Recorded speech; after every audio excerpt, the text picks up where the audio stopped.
Thank you, Mr. Chairman.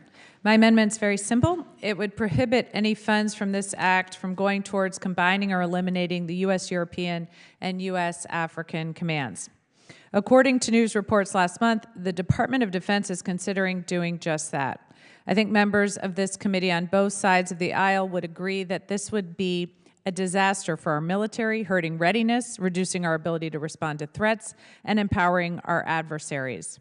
As you said in a statement in March, Mr. Chairman, quote, U.S. combatant commands are the tip of the American war-fighting spear. Therefore, we are very concerned about reports that claim DoD is considering unilateral changes on major strategic issues.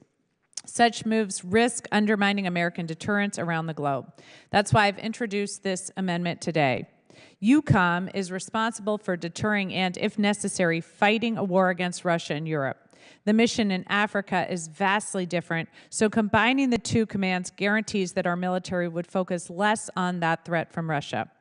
I served at Sinkas-Navier in EUCOM and worked on Russian issues while in the Navy, so I know just how serious the threat is. Russia is waging a massive, unprovoked war in Ukraine today, and if they are not defeated, then this will not be the last of Russia's aggression in Europe. As President Trump continues to bend the knee to Vladimir Putin, it's critical that we stand in the breach and continuing to keep our focus on protecting our interests and our allies' interests. Maintaining the independence of EUCOM is also critical to ensuring that we can cooperate with our NATO allies who would be a decisive part of any fight against Russia. That's why it was so concerning to see reports last month that the Trump administration is also considering relinquishing the EUCOM commander's position as the supreme allied commander of Europe, the military leader of NATO forces during a war in Europe. The U.S. transatlantic alliance has been the bedrock of American national security since the beginning of the Cold War.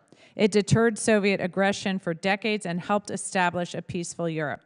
Some of our brightest leaders spent decades building and maintaining the transatlantic alliance because they recognized just how important it was. President Trump chose to throw away decades of military cooperation with Europe in a matter of months in favor of kissing up to a dictator. In 1988, Ronald Reagan said, quote, "The Atlantic Alliance is the core of America's foreign policy and of America's own security. If our fellow democracies are not secure, we cannot be secure. If you are threatened, we're threatened. If you're not at peace, we cannot be at peace."